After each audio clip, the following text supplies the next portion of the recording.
सभी को नमस्कार। तो आज हम शुरुआत करने जा रहे हैं कक्षा 6 हमारा राजस्थान भाग 1 के भूगोल, कला, संस्कृति और राजव्यवस्था के क्वेश्चनों को। हम कल इतिहास के सभी क्वेश्चनों को पढ़ चुके हैं जो राजस्थान की सभी प्रतियोगी परीक्षाओं में पूछे गए हैं। आज हम राजस्थान के भूगोल, कला, संस्कृति और राजव्यवस्था से संबंधित अध्ययन पढ़ेंगे। तो चलिए पढ़ते हैं फिर पहले क्वेश्चन से। पहला क्वेश्चन है, विश्व का सबसे बड़ा महाद्वीप कौन सा है? विश्व का सबसे बड़ा महाद्वीप है एशिया महाद्वीप। कौन सा है? एशिया महाद्वीप। दूसरा क्वेश्चन, भारत एशिया महाद्वीप के किस भाग में स्थित है? भारत एशिया महाद्वीप के कौन से भाग में स्थित है? दक्षिणी भाग में स्थित है। तीसरा क्वेश्चन, वर्तमान में भारत में कितने राज्य और केंद्र शासित प्रदेश हैं? कितने राज्य और केंद्र शासित प्रदेश हैं? तो 28 राज्य और 8 केंद्र शासित प्रदेश हैं। 28 राज्य और 8 केंद्र शासित प्रदेश हैं। चौथा क्वेश्चन, क्षेत्रफल की दृष्टि से भारत का सबसे बड़ा राज्य कौन सा है? यानी क्षेत्रफल की दृष्टि से सबसे बड़ा राज्य राजस्थान है। कौन सा है? राजस्थान है। फिर पांचवा क्वेश्चन, राजस्थान भारत के कितने प्रतिशत भूभाग पर फैला हुआ है? राजस्थान है वो भारत के कितने प्रतिशत भूभाग पर फैला हुआ है? 10.41% भूभाग पर। छठा क्वेश्चन, राजस्थान के एकीकरण की प्रक्रिया कब से कब तक चली थी? तो राजस्थान का एकीकरण की प्रक्रिया चली थी 18 मार्च 1948 से 18 मार्च 1948 से 1 नवंबर 1956 तक चली थी। ये 7 चरणों में पूर्ण हुई थी। कितने चरणों में पूर्ण हुई थी? 7 चरणों में पूर्ण हुई थी। इस क्वेश्चन को ध्यान रखना। फिर है सातवां क्वेश्चन, राजस्थान भारत के किस भाग में स्थित है? राजस्थान है वो भारत के कौन से भाग में स्थित है? वो उत्तर पश्चिमी भाग में स्थित है। फिर आठवां क्वेश्चन, राजस्थान का अक्षांशीय विस्तार कितना है? अक्षांशीय विस्तार 23 डिग्री 3 मिनट उत्तरी अक्षांश से 30 डिग्री 12 मिनट उत्तरी अक्षांश तक स्थित है। नौवां क्वेश्चन, राजस्थान का देशांतरीय विस्तार कितना है? अब पूछा है देशांतरीय विस्तार।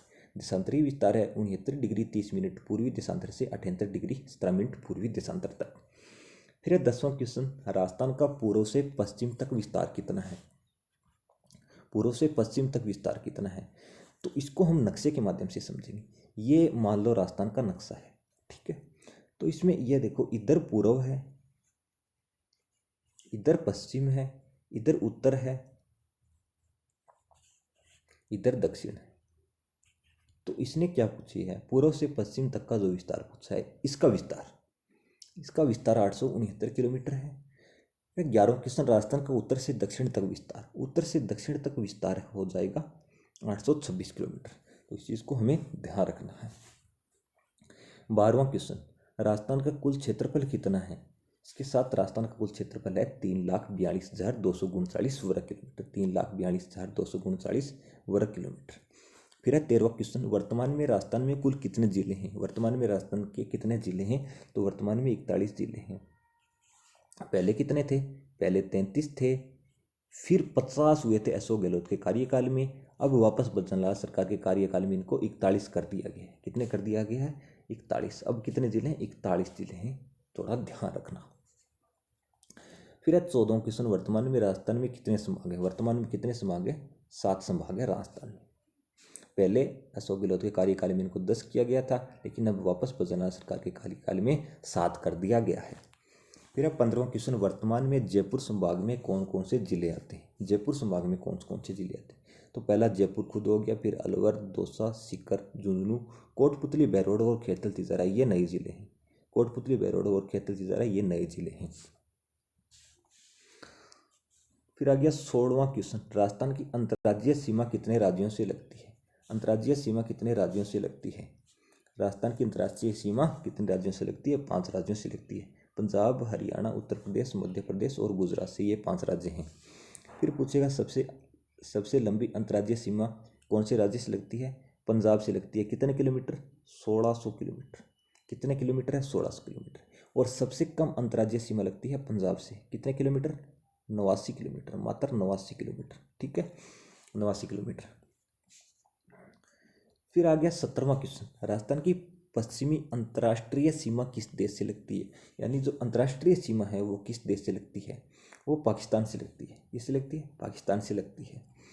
18वां क्वेश्चन, राजस्थान की अंतर्राष्ट्रीय सीमा की लंबाई कितनी है? अंतर्राष्ट्रीय सीमा है उसकी कुल लंबाई हो जाएगी 1070 किलोमीटर, 1070 किलोमीटर।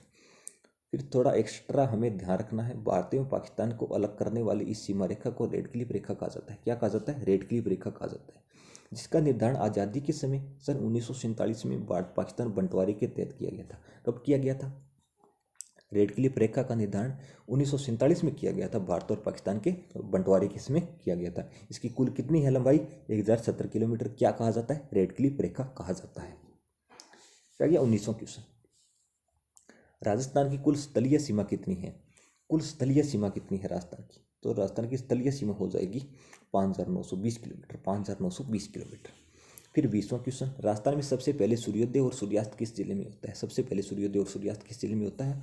धौलपुर जिले में होता है। कहाँ पर होता है? धौलपुर जिले में होता है। और सबसे अंत में कहाँ पर होता है? सबसे अंत में होता है जैसलमेर में। सबसे अंत में कहाँ होता है? जैसलमेर में। कहाँ होता है? जैसलमेर में। 21वां क्वेश्चन, विश्व की सबसे प्राचीनतम पर्वतमाला कौन सी है? विश्व की सबसे प्राचीनतम पर्वतमाला कौन सी है? वो है अरावली पर्वतमाला। कौन सी है? अरावली पर्वतमाला। कौन सी है? अरावली पर्वतमाला। तो इस क्वेश्चन को भी ध्यान रखनी है। फिर 22वां क्वेश्चन, भू संरचना के आधार पर राजस्थान को कितने भौतिक प्रदेशों में बांटा गया है? यानी जो भू संरचना है उसके आधार पर राजस्थान को कितने भौतिक प्रदेशों में बांटा गया है? तो ये राजस्थान के भूगोल से संबंधित इंपॉर्टेंट क्वेश्चन है। ये बड़ी परीक्षाओं में भी पूछा गया है, जैसे लेब असिस्टेंट है और जो बड़े पेपर होते हैं इनमें पूछा गया है। तो राजस्थान को 4 भौतिक प्रदेशों में बांटा गया है। कौन कौन से? पहला है थार का मरुस्थल, दूसरा है अरावली पर्वत, तीसरा है पूर्वी मैदान और चौथा है दक्षिणी पूर्वी पठार। तो इसके बारे में आपको नाम भी पूछे जा सकते हैं, यानी आपको सत्य और असत्य कथन के रूप में भी इस क्वेश्चन को पूछा जा सकता है। फिर 23वां क्वेश्चन, अरावली पर्वतमाला की कुल लंबाई कितनी है? अरावली पर्वतमाला की कुल लंबाई कितनी है? अरावली पर्वतमाला की कुल लंबाई कितनी है? तो अरावली पर्वतमाला की कुल लंबाई हो जाएगी 692 किलोमीटर। कितनी है? 692 किलोमीटर। अब इसी के साथ एक और क्वेश्चन ध्यान रखना, अब ऐसे पूछेंगे कि राजस्थान में अरावली पर्वतमाला की कुल लंबाई कितनी है? तो राजस्थान में ध्यान रखना इसकी है 550 किलोमीटर। कितनी है? 550 किलोमीटर। फिर क्वेश्चन आ गया, राजस्थान की सबसे ऊंची चोटी गुरु शिखर किस जिले में है? राजस्थान की सबसे ऊंची चोटी गुरु शिखर किस जिले में है? तो सबसे ऊंची चोटी गुरु शिखर है माउंट आबू सिरोही में। कहाँ पर है? माउंट आबू सिरोही जिले में। इसकी ऊंचाई कितनी है? ऊंचाई पूछी गई है परीक्षा में। ऊंचाई 1722 या 1727 मीटर। इसको किस प्रकार ध्यान रखना है? 1722 तो है ही, लेकिन एक 5 मीटर की ऊंची चोटी है, तो उसको मिलाकर इसकी लंबाई कितनी होती है? 1727 मीटर। कितनी होती है? 1727 मीटर होती है। अब अगर क्वेश्चन में आए 1722 तो 1722 करनी है, अगर 1727 आए तो 1727 करनी है। ये दोनों ही ऑप्शन सही है। क्या है? दोनों ही ऑप्शन सही है। तो इसमें से 1722 भी पूछ लेता है और 1727 भी पूछ लेता है, और इससे विद्यार्थियों में ऐसे थोड़ा कन्फ्यूजन रहता है कि सर कौन सा करके हैं। तो इसमें से ऑप्शन एक ही आता है, ऑप्शन एक ही आता है, चाहे तो 1722 कर दो चाहे 1727 कर दो, ठीक है। फिर आगे 25वां क्वेश्चन, मेसा का पठार किस जिले में स्थित है? मेसा का पठार किस जिले में स्थित है? तो मेसा का पठार चित्तौड़गढ़ में स्थित है। कहाँ पर स्थित है? चित्तौड़गढ़ में स्थित है। फिर आगे 26वां क्वेश्चन, लसाड़िया का पठार कहाँ स्थित है?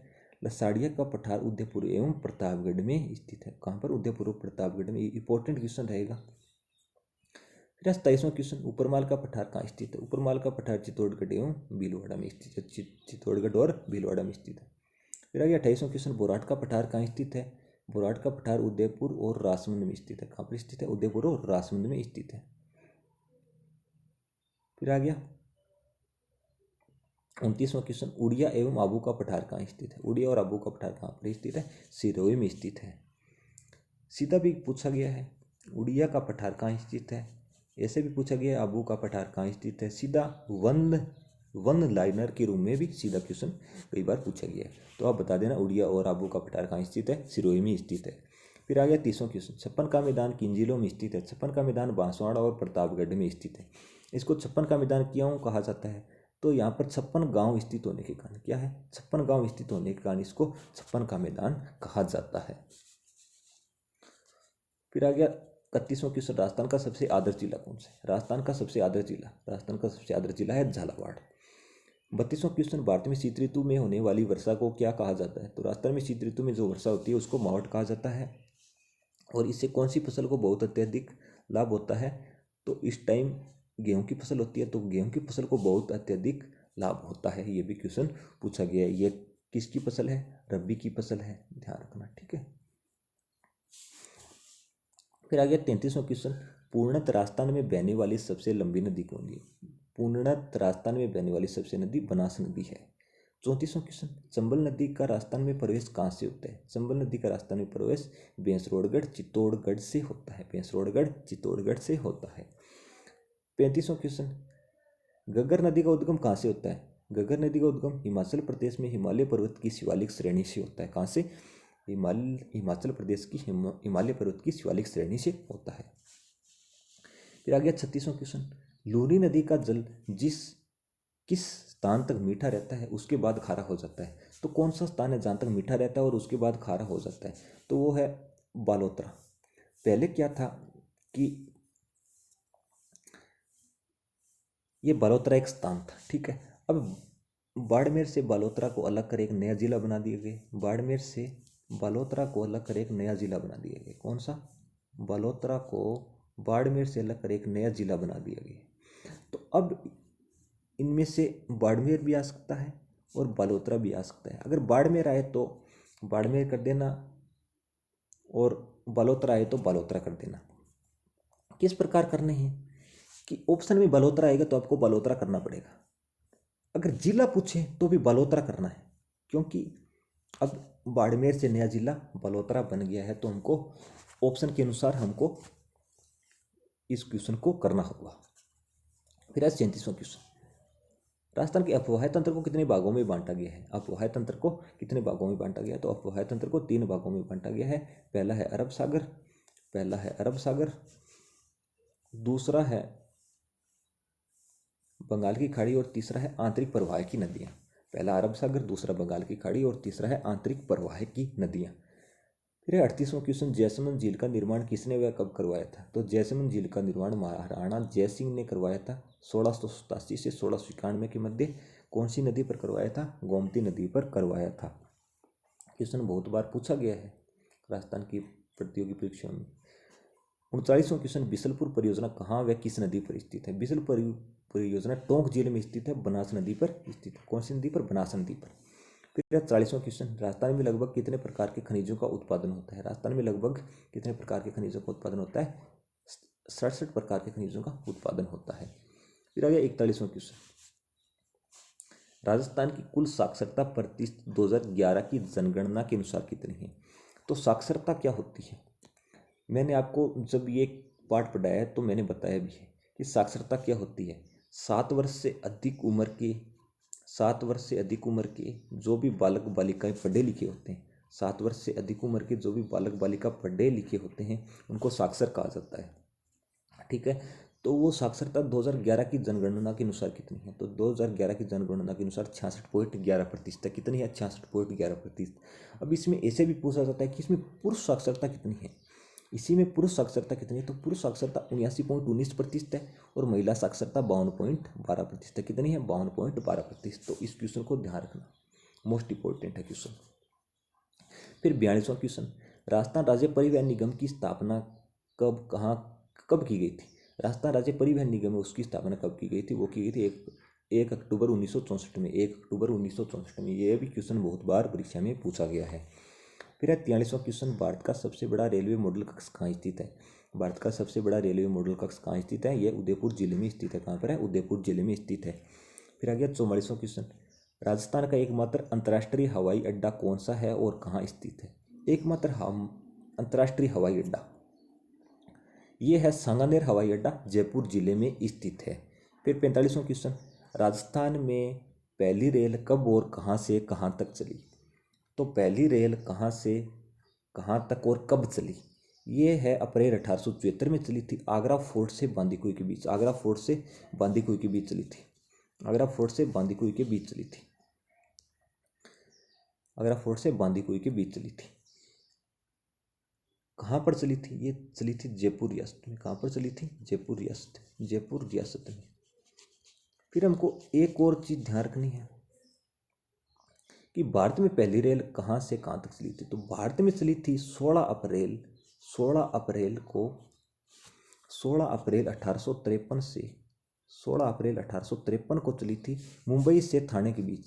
कहाँ से कहाँ तक? मुंबई से थाने के बीच। ध्यान रखना, मुंबई से थाने के बीच चली थी 16 अप्रैल 1853 को। फिर आ गया, थार का मरुस्थल कितने प्रतिशत भूभाग पर फैला हुआ है? तो थार का मरुस्थल 61% भाग पर फैला हुआ है। थार का मरुस्थल कितने भाग पर फैला हुआ है? 61% भाग पर फैला हुआ है। फिर आ गया 47वां क्वेश्चन, चंबल नदी पर कुल कितने बांध बने हुए हैं? चंबल नदी पर कुल कितने बांध बने हुए हैं? चंबल नदी पर कुल 4 बांध बने हुए। पहला है राणा प्रताप सागर बांध, दूसरा है जवाहर सागर बांध, तीसरा है कोटा बैराज और चौथा है गांधी सागर बांध। फिर आ गया 48वां क्वेश्चन, सरदार सरोवर परियोजना किस नदी पर स्थित है? सरदार सरोवर परियोजना कौन सी नदी पर है? नर्मदा नदी पर। 49वां क्वेश्चन, जवाई परियोजना कहाँ और किस नदी पर स्थित है? जवाई परियोजना पाली जिले में है, जवाई नदी पर स्थित है। 50वां क्वेश्चन, विश्व की सबसे बड़ी मीठे पानी की मानव निर्मित झील कौन सी है? विश्व की सबसे बड़ी झील है ये मानव निर्मित, तो वो है जैसमंद झील। फिर आ गया 51वां क्वेश्चन, पूर्वी मैदानी भाग में राज्य की कितने प्रतिशत जनसंख्या निवास करती है? पूर्वी राजस्थान में कितने प्रतिशत जनसंख्या निवास करती है? 40%। और पूर्वी मैदानी भाग कितने प्रतिशत भूभाग पर फैला हुआ है? 23% भूभाग पर फैला हुआ है। यहाँ अत्यधिक जनसंख्या होने का क्या कारण है? क्योंकि यहाँ उपजाऊ जमीन है। ये देखो, इससे नाम से ही पता चल रहा है पूर्वी मैदानी भाग, पूर्वी मैदानी भाग। तो यहाँ पर उपजाऊ मैदानी भाग है, समतल जमीनें हैं, रोजगार के साधन उपलब्ध हैं। इस कारण यहाँ मात्र 23% भूभाग पर ही 40% जनसंख्या निवास करती है। फिर है 52वां क्वेश्चन, किस नदी को अर्जुन की गंगा कहा जाता है? किस नदी को अर्जुन की गंगा कहा जाता है? वो कहा जाता है बाणगंगा नदी। कौन सी नदी को? बाणगंगा नदी को कहा जाता है। 53वां क्वेश्चन, नदी घाटी परियोजनाओं के महत्व को देखते हुए, यानी जो नदी घाटी परियोजना है उनके महत्व को देखते हुए इनको आधुनिक भारत का मंदिर किसने कहा था? आधुनिक भारत का मंदिर किसने कहा था? आधुनिक भारत का मंदिर किसने कहा था? आधुनिक भारत का मंदिर कहा था पंडित जवाहरलाल नेहरू ने। पंडित जवाहरलाल नेहरू ने इनको आधुनिक भारत के मंदिर की संज्ञा दी थी। फिर 54वां क्वेश्चन, राजस्थान का किन खनिजों में एकाधिकार है? राजस्थान का कौन कौन से खनिज है उनमें एकाधिकार है? तो पहला है सीसा, दूसरा है जस्ता, तीसरा जिप्सम, चौथा संगमरमर। ये खनिज हैं जिनका राजस्थान में एकाधिकार है, यानी इसका वर्चस्व है राजस्थान का। सीसा, जस्ता, जिप्सम और संगमरमर। फिर है 55वां क्वेश्चन, पशुपालन की दृष्टि से राजस्थान का देश में कौन सा स्थान है? पशुपालन की दृष्टि से राजस्थान का देश में कौन सा स्थान है? तो पशुपालन की दृष्टि से राजस्थान का दूसरा स्थान है। कौन सा स्थान है? दूसरा स्थान है। फिर आगे 56वां क्वेश्चन, राजस्थान के पर्यावरण कार्यकर्ता जिन्हें वाटरमैन के नाम से जाना जाता है। ये क्वेश्चन बहुत बार परीक्षा में पूछा गया है। तो प्रसिद्ध पर्यावरण कार्यकर्ता वाटरमैन या जल पुरुष के नाम से जाना जाता है इनको, वो है राजेंद्र सिंह। कौन है? राजेंद्र सिंह। कौन है? राजेंद्र सिंह। कौन से जिले से संबंधित है ये अलवर जिले से संबंधित है। कौन से जिले से संबंधित है? अलवर जिले से। को ध्यान रखना, ये प्रसिद्ध पर्यावरण कार्यकर्ता हैं जिन्हें वाटरमैन के नाम से जाना जाता है, राजेंद्र सिंह। फिर आ गया 57वां क्वेश्चन, राजस्थान के कुल सिंचित क्षेत्र का कुआं और नलकूपों द्वारा सिंचित क्षेत्र कितना प्रतिशत है? कुओं और नलकूपों से जो सिंचाई होती है वो कितने परसेंट है? 66% है। फिर आगे, किस अधिनियम के तहत 6 से 14 वर्षों के बच्चों को निःशुल्क और अनिवार्य शिक्षा प्रदान की जाती है? कौन सा अधिनियम है जिससे 6 से 14 वर्ष के बच्चों को निःशुल्क और अनिवार्य शिक्षा प्रदान की जाती है? वो है RTE। RTE क्या है? Right to education. Right to education. Right to education. इसके तहत 6 से 14 वर्ष के बच्चों को निःशुल्क और अनिवार्य शिक्षा की जाती है। ये सरकारी स्कूलों के साथ साथ प्राइवेट स्कूलों में भी 25% सीटें आरक्षित होती हैं। 25% सीटें फ्री होती हैं जिनमें बच्चों को निःशुल्क अनिवार्य शिक्षा प्रदान की जाती है। फिर आ गया 59वां क्वेश्चन, सोम कमला अम्बा परियोजना किस नदी पर और कहाँ स्थित है? सोम कमला अम्बा परियोजना है सोम नदी पर डूंगरपुर जिले में स्थित है। फिर आ गया 60वां क्वेश्चन, किस झील का उत्तरी भाग नौचौकी कहलाता है? कौन सी झील का उत्तरी भाग नौचौकी कहलाता है? वो है रासमंद झील। कौन सी झील है? रासमंद झील है। कौन सी झील है? रासमंद झील। अब आ गया जिले एवं संभाग। हम अपडेटेड रूप में पढ़ रहे हैं तो हमको पता होना चाहिए कि कौन कौन सा जिला नया बना है और कहाँ पर अपडेट हुआ है, क्या क्या चीज़ अपडेट हुई है जिले और संभाग में। तो संभाग तो वही के वही हैं, 7 संभाग हैं, ठीक है, लेकिन जिले नए बन गए हैं, जिले नए बन गए हैं। तो जिले वर्तमान में कितने हैं? 41 हैं। पहले कितने थे? पहले 33 जिले थे, पहले 33 जिले थे, फिर बाद में 50 हुए थे अशोक गहलोत के कार्यकाल में। अब वापस इनको बजला सरकार के कार्यकाल में 41 कर दिया गया है। तो हमको ध्यान रखने हैं कौन कौन से संभाग में कौन सा नया जिला बना है और कौन सा नया जिला है। तो चलिए देखते हैं। पहला है बीकानेर संभाग, पहला है बीकानेर संभाग। तो बीकानेर संभाग में ये पहले वाले ही 4 जिले हैं, बीकानेर, हनुमानगढ़, गंगानगर और चूरू। कौन से हैं? बीकानेर, हनुमानगढ़, गंगानगर और चूरू। फिर आ गया दूसरा संभाग। दूसरा संभाग देखिए कोटा संभाग। कौन सा है? कोटा संभाग। तो कोटा संभाग में कोटा, बूंदी, बारां और झालावाड़, ये 4 जिले हैं। कोटा, बूंदी, बारां और झालावाड़। फिर तीसरा संभाग है भरतपुर संभाग। भरतपुर संभाग में भरतपुर, धौलपुर, करौली, सवाई माधोपुर और डिग, ये जिले हैं। फिर आ गया जोधपुर संभाग। जोधपुर संभाग में जोधपुर, बालोतरा, बाड़मेर, जैसलमेर, सिरोही, फलौदी, जालौर और पाली, ये जिले हैं। फिर आ गया जयपुर संभाग। जयपुर संभाग में जयपुर, दौसा, अलवर, झुंझुनू, सीकर, खेरथल, तिजारा और कोटपुतली, बहरोड, ये जिले आ गए। फिर उदयपुर संभाग। उदयपुर में उदयपुर, सलूंबर, प्रतापगढ़, राजसमंद, बांसवाड़ा, डूंगरपुर, चित्तौड़गढ़, ये जिले आ गए। फिर आ गया अजमेर संभाग। अजमेर संभाग में अजमेर, ब्यावर, भीलवाड़ा, टोंक, नागौर और डीडवाना, कुचामन, ये जिले आ गए। अब हमको इसमें क्या ध्यान रखना है कि कौन कौन से नए जिले बने हैं। नए जिलों पर हम थोड़ा ध्यान रखेंगे। पहला जिला है इसमें देखिए भरतपुर संभाग में। भरतपुर संभाग में डिग नया जिला है। फिर दूसरा जिला हो गया जोधपुर संभाग में बालोतरा। फिर आ गया जोधपुर संभाग में फलौदी। फिर आ गया जयपुर संभाग में खेरथल, तिजारा। फिर आ गया जयपुर संभाग में ही कोटपुतली, बहरोड।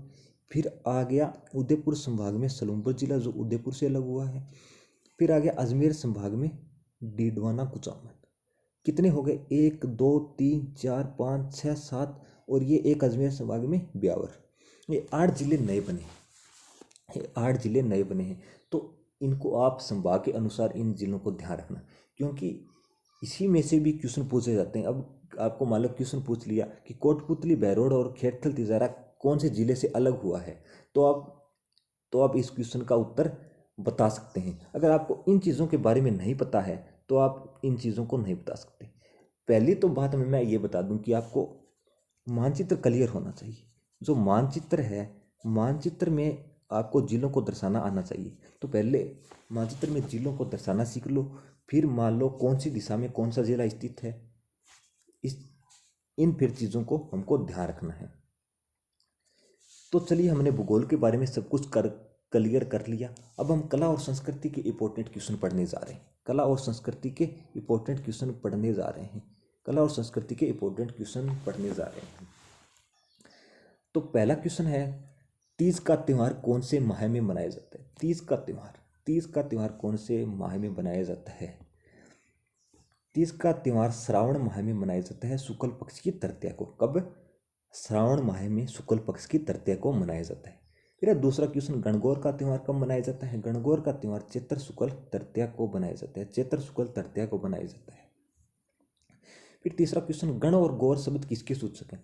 ये क्वेश्चन परीक्षा में पूछा जा चुका है, गण और गौर शब्द किसके सूचक हैं?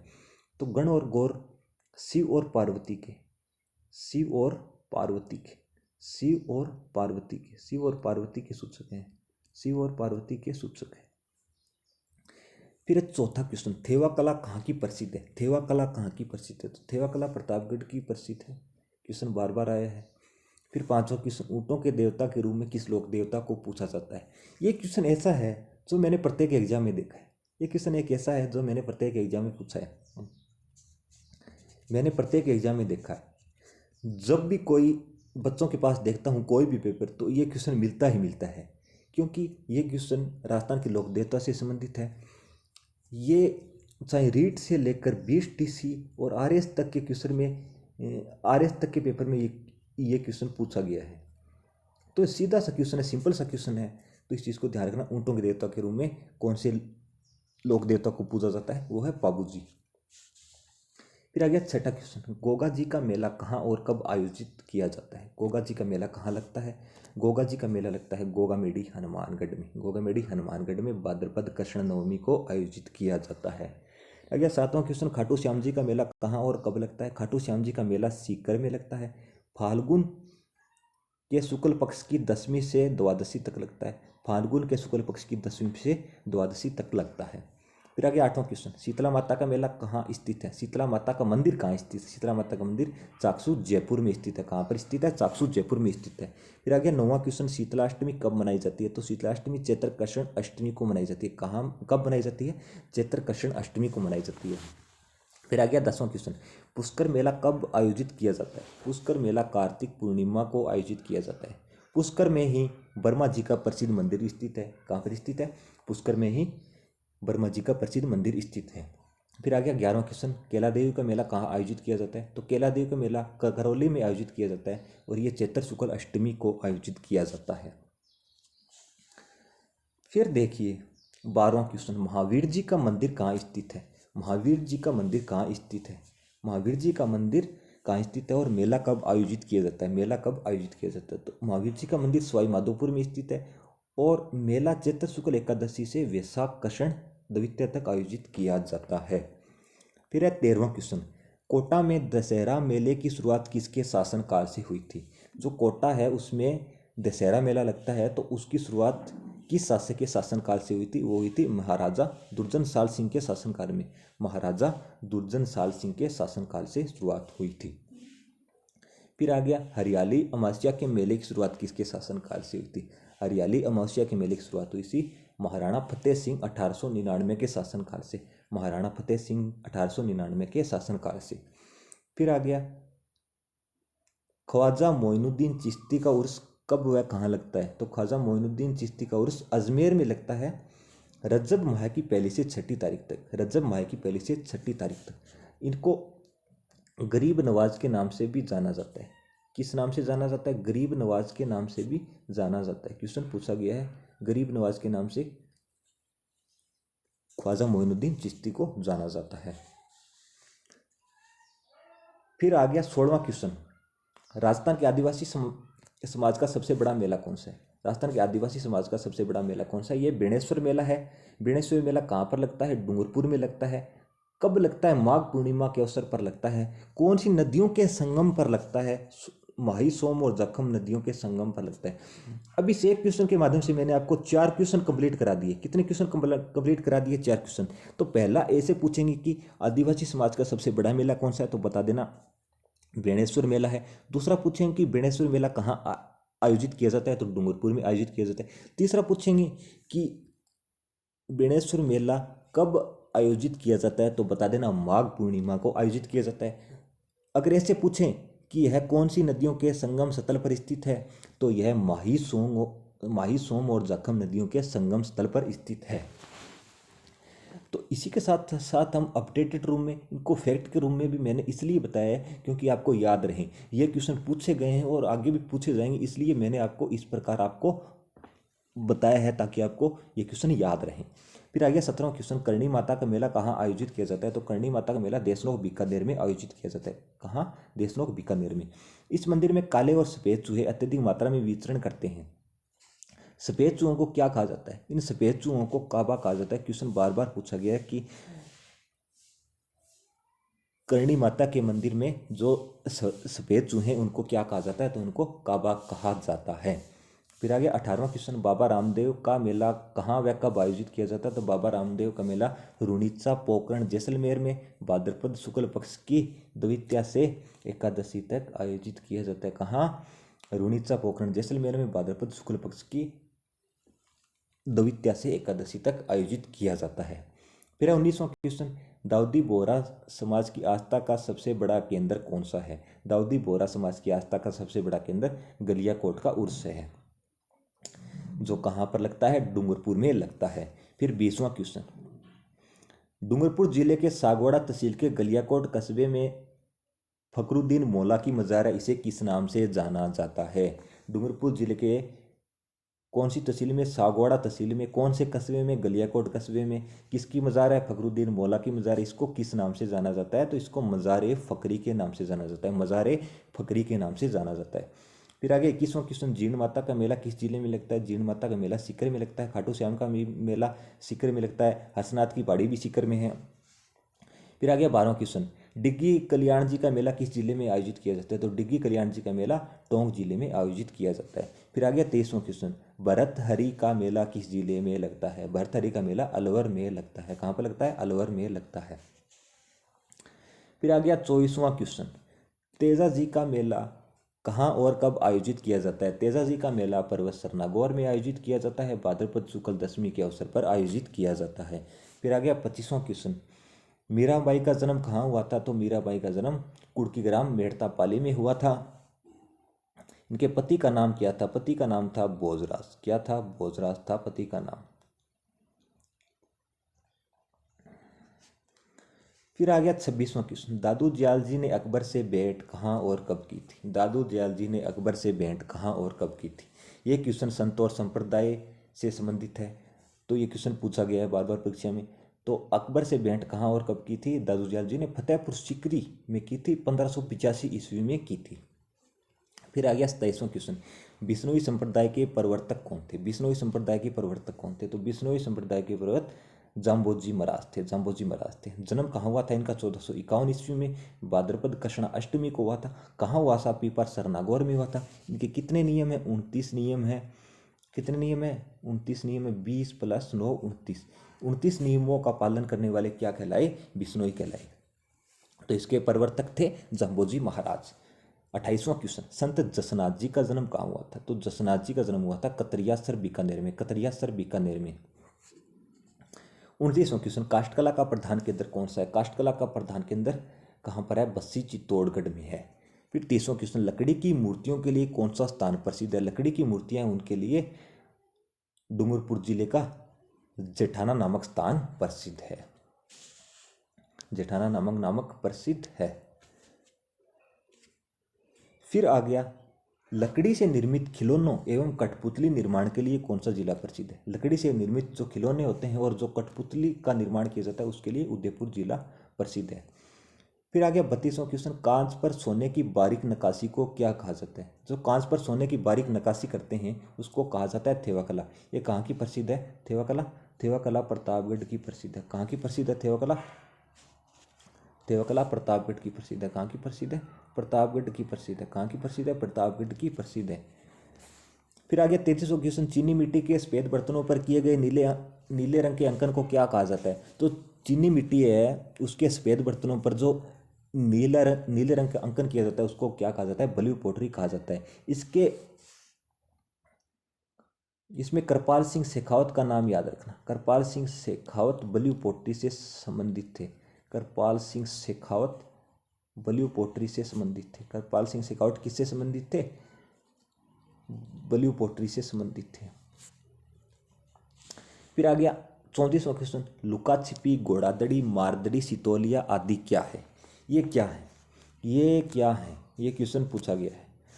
तो ये है ग्रामीण अंचल के खेल, ग्रामीण क्षेत्र में पहले खेले जाते थे। इसके साथ साथ एक और ध्यान रखना आप, गुल्ली डंडा और कंचे का खेल, गुल्ली डंडा और कंचे का खेल ये भी पहले खेला जाता था ग्रामीण क्षेत्र में, लेकिन आजकल इस खेल का कोई महत्व नहीं रहा। किस किस ने बचपन में इन खेलों को खेला है, कमेंट बॉक्स में ज़रूर बताइएगा किस किस ने बचपन में खेला है। लेकिन आजकल ये खेल समाप्ति हो गए, आजकल ये खेल विलुप्त हो गए ऐसे ही मानो, क्योंकि इन खेलों का बच्चे नाम ही नहीं जानते। अगर मान लो कहीं पर नाम पढ़ लिया तो भी इसका पता है नहीं ये क्या होता है। ये बचपन में हमने खेला है। अगर आपने खेला है तो कमेंट बॉक्स में ज़रूर बताइएगा। ये उस टाइम के प्रसिद्ध खेल थे, सभी खेलते थे इनको। फिर 35वां क्वेश्चन, पूर्वी राजस्थानी भाषा की कौन कौन सी बोलियाँ। तो पूर्वी राजस्थानी भाषा की ढूंढाड़ी, हाड़ौती, मेवाती और अहिरवाटी ये 4 बोलियाँ हैं। फिर पश्चिमी राजस्थान की भाषा कौन कौन सी, पश्चिमी राजस्थान की ये 4 है, मारवाड़ी, मेवाड़ी, वागड़ी और शेखावाटी।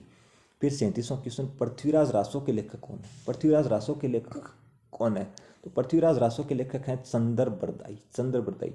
अब इसके साथ साथ साथ एक और क्वेश्चन आता है, पृथ्वीराज विजय, पृथ्वीराज विजय के लेखक कौन है? पृथ्वीराज विजय के लेखक कौन है? इन क्वेश्चनों से हम थोड़ा कंफ्यूज हो जाते हैं। अब एक जैसे जो क्वेश्चन आते हैं इससे हम क्या हो जाते हैं, कंफ्यूज हो जाते हैं। तो इन क्वेश्चनों को हम ध्यान रखना है। पृथ्वीराज रासो के लेखक हैं चंद्र बरदाई और पृथ्वीराज विजय के लेखक हैं ज्ञानक। इस क्वेश्चन को ध्यान रखना, पृथ्वीराज विजय के लेखक कौन है? ज्ञानक हैं। फिर आगे 38वां क्वेश्चन, अचलदास खिंचीरी वचनिका के लेखक कौन है? अचलदास खिंचीरी वचनिका के लेखक हैं शिवदास गार्डन। कौन है? शिवदास गार्डन। फिर 39वां क्वेश्चन, कानड़देव प्रबंध के लेखक कौन है? कानड़देव प्रबंध के लेखक पद्मनाभ हैं। फिर 40वां क्वेश्चन, जनता के स्वास्थ्य कल्याण के लिए कितनी आबादी पर सामुदायिक स्वास्थ्य केंद्र खोले गए हैं? जनता के स्वास्थ्य कल्याण के लिए कितनी आबादी पर सामुदायिक स्वास्थ्य केंद्र खोले गए? 1 लाख की आबादी पर सामुदायिक स्वास्थ्य केंद्र खोले गए। इसी के साथ साथ आपको ध्यान रखना है 1,000 की आबादी पर क्या कौन से केंद्र खोले गए? 1,000 की आबादी पर स्वास्थ्य उपकेंद्र, क्या है? स्वास्थ्य उपकेंद्र खोले गए। और 30,000 की आबादी पर प्राथमिक स्वास्थ्य केंद्र खोले गए। ये क्वेश्चन आपको सुमिलित रूप में भी पूछा जा सकता है या सत्य और असत्य के रूप में भी पूछा जा सकता है। सुमिलित या सत्य असत्य के रूप में ये क्वेश्चन पूछा जा सकता है, सत्य असत्य के रूप में ये क्वेश्चन पूछा जा सकता है। तो थोड़ा ध्यान रखना इस क्वेश्चन के बारे में।